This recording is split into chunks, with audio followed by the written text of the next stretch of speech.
Have you ever been in a situation where you actually had to leave your car? Yeah. So when I was working executive protection with the news organization, this was, I want to say maybe September of 2020.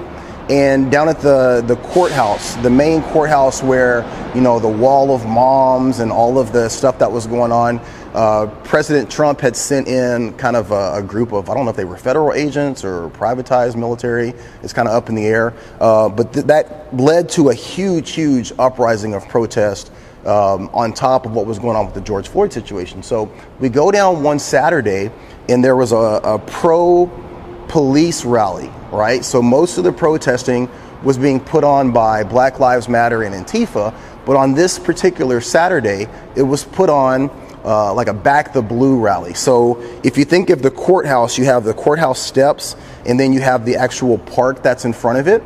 The Back the Blue organization actually was on the courthouse steps, right? So we're there and we're getting footage, and we're parked about a half a block up the road, and the camera crew and the news crew are filming the group. And then from the back side of the courthouse, there's this huge contingency of Proud Boys. I mean, they're like decked out in the black and yellow. They've got their flags and like they're chanting.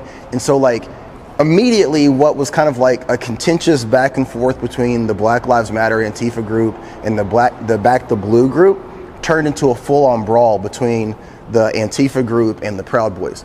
So as we get out of that area, we actually ran 2 blocks up the road, and there's a 24-hour fitness. That's where we were parked. So we get into the car and we're thinking that, like, you know, we're 2 blocks away from the situation. Everybody's fighting, you know, 2 blocks away at the courthouse. We're good. And so the reporter actually starts to edit some of the footage so that she can email it back to the newsroom. While we're sitting there, we see like the entire group of Proud Boys coming towards us. I mean, like they're literally 1 block away from us, and there's like 200 of them. And so as they're walking towards us, we look to our left, and there's a group of Antifa, Black Lives Matter, and Black Bloc that are coming the opposite direction. It was literally like watching West Side Story, where like these 2 groups are converging, and we're parked dead in the center.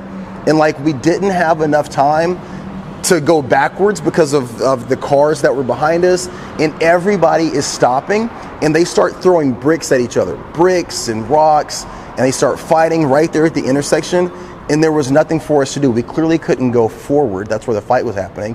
We couldn't go left, we couldn't go right, and we couldn't go backwards. So I just made the call, hey, everybody out of the car, and we ran around the opposite side of the 24-hour fitness. And I was so shocked when we got back.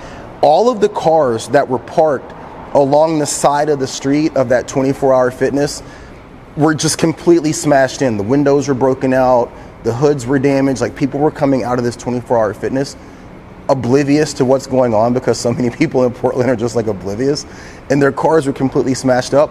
But the one news reporter vehicle, which is like the vehicle that both sides I feel like would have been completely okay with destroying, completely untouched. But yeah, that was a scary situation where like I literally had 2 people's lives in my hand. I know people think that's being dramatic, but it's not. But 2 people's lives and their safety in my hand, and we had to abandon the vehicle. And yeah, it was crazy.